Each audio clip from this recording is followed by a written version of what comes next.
And now we're on to the fun part. All right, guys. So this right here is the scheduled process and filing. This was very, very tough for me because, and this video is important so you guys don't rack your freaking brains like I did. I was read through this a little bit, but didn't completely dive deep into it. I got ahead of myself, okay? And I went to the FDA site and tried to see how to do that scheduled process. I actually even printed out a paper one, which you don't have to do, okay? And was driving myself nuts trying to figure out how to fill this out. There was, some of it was common sense, but then there was some stuff that was not that easy, okay? So what did I do? I called a bunch of old school sauce makers that have not filled out one of these in years, or they had their wife do it for them, and I got pretty much really not that much help. So to those who were helpful, you know, and told me the best of your ability, I'm not mad at nobody, but I definitely reached out to, you know, some people that hadn't done it in a while or hadn't remembered how to do it in the beginning. Then I eventually got some people that knew a little bit more. So your scheduled process, what this is this is what you're putting into the FDA website, okay, stating how you make the sauce, right? How you make it, what you do, what kind of container is it in, what does it fall under, and all that stuff. I actually have some of my scheduled process stuff over here. So this, now, I'm telling you guys not to go crazy and panic because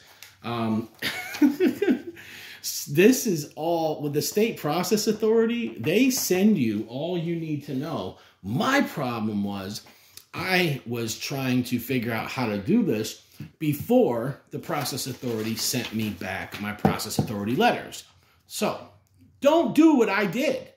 Please. You will freaking give yourself a headache if you just try to do that. Because you know, I like to get ahead of the game or try to figure things out for myself sometimes, and it's just not the best thing. All you have to do is they're going to send you this. When you get your sauce, okay, they're going to send you this Process Authority letter. This is going to have exactly how, you're telling them how you make the sauce, then they tell you, okay, this is your parameters, right? The entire product is hot filled in all containers above 180 degrees after filling for a minimum of 6 seconds. You're supposed to tip it over, of course, and all that. A new cap immediately closed on the container. Each container is inverted for a minimum of 6 seconds. A calibrated thermometer is used to monitor and verify. So they're going to tell you this. This is like, you already told them this is how you make the sauce, but if there's some clarity needed, they will tell you right here what you need to do as far as your thermal processing and your pH and all that. This is where I got hung up, was all of this stuff. So food product group, there's something for sauces. It's like marinades, but it wasn't that. It's dressings and condiments. Product name, this one is for Blazing Bonnet hot sauce. Form of the product, paste/puree. Okay, this is just how the FDA. Packing medium, none, because it's not a solid product with vinegar on it. It's all together. Natural pH before acidification. And they're giving you so water, onions, peppers, garlic. So this is the pH of those things without any acid, okay? Then they're getting the maximum finished equilibrium, 3.9. So my sauce cannot go above 3.9. It never does, but it's still there. Maximum time to reach 4.6 or below 1 hour. You don't need to know. It's going to be below that. Direct batch. Acidifying agent. So what am I using? Vinegar, right? Or vinegars. There's an S because I do use 2 types. There's no microbial preservatives. No, you don't need that. Process source is NC State University. Attach this process letter. So all you need to put in that scheduled process thing, you can copy and paste from this. I was so nervous, but the process mode is hot fill and hold. Temperature, product, container, hold time 180, always above 180. And then this is what you sent them, what your ingredients are. You're going to go on. There's still stuff over here that the invert 6 seconds. Most of us do it longer than that, and that's fine. And you're going to come down here, talk about the containers and closures, you know, whatnot. So this is it. This is it right here. There is a part on here, and I don't remember where. So one of this is you copy and paste all of this into the the website, I think. Yeah, you must, okay, blah, blah, blah.